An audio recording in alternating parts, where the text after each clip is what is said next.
Sometimes when you have a water dispenser in a refrigerator, you get a lot of the lime and the calcium from the water that starts to accumulate, so it's really a good idea to use something that'll dissolve it.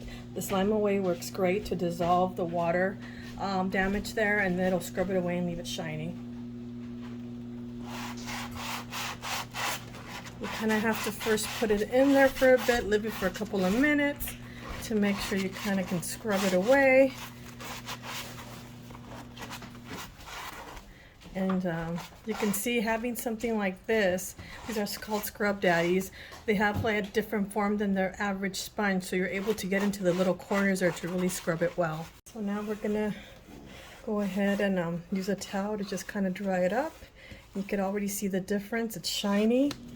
You know, it really helps in removing and getting all this water that gets stuck. You probably put a little bit more there to get really that scrub in there, but you can see already the difference from before. It's shinier, it looks newer than what it did before.